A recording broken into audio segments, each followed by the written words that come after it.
Hi, I'm Leanna. I'm a law student here at UNC. And a part in your talk that reminded me of an experience I had recently, um, the part where you said you were talking about how authors very often take quotes and misconstrue them in a way to dismiss the person as a whole. Um, I was in an interview recently where I mentioned in passing that I had listened to an audiobook about Winston Churchill. And the person interviewing me asked me whether I had a positive or negative reaction to him. And I kind of, you know, said some of the things that made me have a positive reaction to him. And he followed up with asking whether I had considered in my positive attitude toward Winston Churchill about how he had done all these terrible things in Africa and Burma, and whether that changes my opinion at all. And I was wondering what you would say, like if you read it in a paper or in a book, that's one reaction you can have. But if you're confronted with it in a professional setting or in a more intellectual setting, how do you react to that kind of criticism? It's horrible. It's a terrifying example. As I always say, Dante got it wrong. There's always another circle. I mean, one problem from this is that, you were listening to a book. If somebody says, have you considered all of these other ideas? You might do with some people, but nobody can do with everyone. Like, we can't all become experts in everything. I mean, it's an expectation in the internet age that we are, you're an expert in ivermectin and also lockdowns and also COVID and also history and all biology and everything. It's too much. None of us can really do this. The best shorthand way to do it, without getting specific, although I will come back to the specifics on Churchill, the best shorthand way to do it is to say, can we not look at people in the round? I mean, one need not have a hagiographic attitude towards somebody, nor a totally dismissive attitude towards somebody. Being kindly to figures in the past and trying to understand them is necessary, among other things, because it's a preemptive request to the people who come after us to be kind to us in turn. We would want our successors to try to understand us. I mean, I have an editor, for instance, at The Spectator in London, who always says to me well, he doesn't always say it to me, he said it to me, that every single era in history does stuff that we think is insane, and we just don't know why they do it. What were they thinking of? Like, what were the Spartans thinking of when they did this? What were the Victorians thinking of when they were shoving children up chimneys? What on earth? Don't they realize you're not meant to shove children up chimneys? You don't do that anymore. Now we look at that and we think, why didn't they know that? My friend and editor's point is, he says, work out, assume, since that's been the case with every civilization and every era in history, assume we are doing things now that our successors will look at with bafflement and say they were doing what in the 21st century, and try to work out what those things are now. And this is a very interesting challenge, actually, and it's one of the reasons why anyone here who's a writer or wants to be a writer, there's a lot to do. But on the specific of Churchill, by the way, it's a very interesting one. He's an example, like Jefferson, of somebody whose reputation has turned in a very short time span. There are a set of allegations against Winston Churchill which do the rounds now. Some of them are true. He said some things that undoubtedly by modern standards we would regard as racist. He had Victorian attitudes about a whole range of things because he was born in the Victorian era. I mean, if he had Victorian attitudes and he was born in, 2010, we might think it odd, but he was born at the height of Victorian England. And but the specifics of the ones, as well as there being things that are said about Churchill that are true, there are criticisms made of him now that are wildly untrue. For instance, it's claimed that he was responsible for the Bengal famine in 1943, the terrible, terrible famine. He had no responsibility, obviously, for the cyclone that caused the famine, and did everything he could at the height of the war to get grain to Bengal from Australia. Thousands of people died, but it was not Winston Churchill's fault that they died. But here's the bigger thing in a way, which is even if they had, even if Churchill didn't do enough to avoid the famine in 1943, when Japanese and German U-boats were patrolling the oceans, it should count as something in a man's favor if he does more than any other human being to destroy fascism.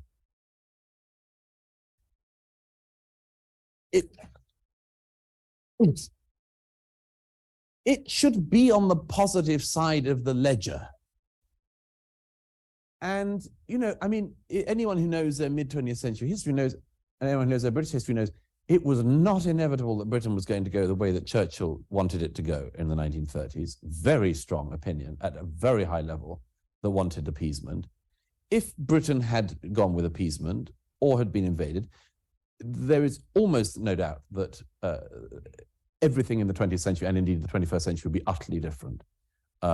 If Britain had not held out in the crucial year of 1940, principally because of Winston Churchill, Britain would almost certainly have fallen into Nazism or had to do a deal with fascism, and the whole continent would have gone fascist. And America, if it hadn't ended, America didn't want to enter the war at that point. So I'm amazed, as I say, that when you weigh these things up, I want to say to some of these people, like, who do you think you are? I mean, and I suppose just one other thought on that, because I was interviewing Andrew Roberts, who was Winston Churchill's best living biographer. I was interviewing him recently for this series, and I realized something from the discussion that hadn't really come to me before, which was this. One of the fascinating things about taking down really great people, really great men and women, people like Churchill, I would say like Lincoln, like Jefferson. One of the problems is it demotivates your society. And what I mean by that is, if you recognize that individuals being courageous changes the course of human history, then you not only have something to admire, but something to aspire to in your life. It says you also could have a great contribution to give to the world, to your country, to your nation. You too can write your name in the book of history. Now that's an inspiring thing, and it has fueled people for generations. But if you say even Churchill is to count for nothing, then what is the point of any human endeavor? Nothing could ever be good enough in that case. No one could be pure enough. In which case, what's the point of getting out of bed in the morning? I'm serious. I think that this has a highly demotivating effect on a society, which is why it has to be tackled. What Douglas is mentioning is so true, that there are coordinated attacks that are now being done. These verbal drive-by attacks by the left, by progressives, by many Democrats, even liberals for that matter, that are attacking our heroes of the past, in the distant past and even in the not so distant past, attacking our founding fathers, attacking people like Winston Churchill, who time and time again has always been voted as the most famous, the most important Britisher to have ever lived, eclipsing that of kings and queens in terms of stature. The drive-by attacks have also occurred here on this side of the Atlantic against George Washington, Thomas Jefferson, Abraham Lincoln, and so many others, judging them through the lens and the prism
I will take it as a cynical comment. If I've read you correctly. Final two questions. Okay. Hi, my name is Colby McQuaid. I'm also from the law school. And you talked about people giving bad advice and what their true intentions are. And today it feels that those who kind of demonize America's history and don't want to help, they kind of want to tear it down. And that being said, we all know that we're in a culture war, and it feels like they're playing a game of if I can't have it, no one can. And further, I'd argue that the culture is controlled by the other side. We're losing right now. So when does it approach the point where we also start to think maybe we should tear it down? Maybe we need to restart. So like, how do we avoid a true culture war? Well, it's a very good question. As I say, it's sort of slightly return to what I said in my main remarks, which is I do think it's just absolutely crucial to agree on some things. I mean, I'm very, very concerned about this country's attitude towards elections. There's no other developed democracy in which people don't agree who won the election. And I mean, none. There is no movement in Britain that thinks that Labour Party won the 2019 election. No. Now, if you cannot even agree on elections, I just can't understand why there isn't some cross-partisan effort just to like work out how to do it better and cleaner and whatever. Just agree on it. Say, look, just for the health of the republic, it's just deeply desirable that at least this. And the reason why is because if the person who wins needs to know they've won, but it's really important that when somebody loses, they know they've lost, because then you can correct, you can change, you can adapt, you can think about what you got wrong and why you were rejected. So losing is an incredibly important thing to do, as is winning. But I do worry about where this country is going on that. I always urge against the burn it down, but I do think that the most important positive thing people can do is to build it up. I mean, you always in America have had, much more so than in Britain or Europe, you have always had this ability and this tradition to start things anew, to start new institutions. I mean, what are all these glorious universities and campuses but the visions of small numbers of people, sometimes one person, to start something small that sometimes, of course, grows gargantuan and has millions of HR people and all sorts of other things, but not necessarily in the vision of the founders. But I digress.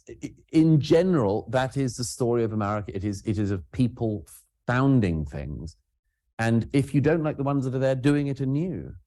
And I'm confident in this. I mean, even with the universities in this country, some people say, they don't like this university, they don't like this system, they think this is rotten. What happens in America?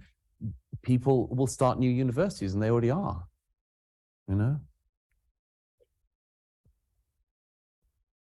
Hello, my name is Simone Lonsane. I'm a freshman at UNC, which is a word that has now been deemed sexist, so we've replaced it with first year. I'm studying biology and public policy. And my question for you is, recently we've seen a drastic increase in social media posts and accounts being fact-checked and taken down for information that is deemed false. What role, if any, do you believe the media has in providing factual information to the public? Additionally, what is more important on social media platforms, the freedom to express a dangerous opinion or the preservation of safety and decorum on a public platform? That's a good and very pertinent question. I spent a certain amount of time the last year concentrating on Twitter because I've had the opportunity to see some of the back workings of what's been going on. I was with the CEO of Twitter, Parag, on the day that Elon Musk pulled out of the deal, and subsequently saw what came out in the Twitter files. And I'm confident that under different leadership, in any case, everybody is still wrestling with exactly the question that you raise. My view is that there's only two ways you can go with social media moderation, as with any other form of publishing. Effectively, you come back to the argument of Milton on publishing in the 17th century, which is you either allow for, as it were, dangerous opinion, or you decide to restrict opinion. And that's, broadly speaking, those are the only two options you have in front of you. Now, if you decide to restrict opinion, you have to come up with a very wise council of men and women and others who will guide the human species accurately through all the storms that come. Now, I don't know if you know anyone good enough for that role, but I don't. I mean, I have jokingly said to people at Twitter, I wouldn't trust myself to be a content safety moderator. I wouldn't trust myself, let alone a 22-year-old virgin in Silicon Valley.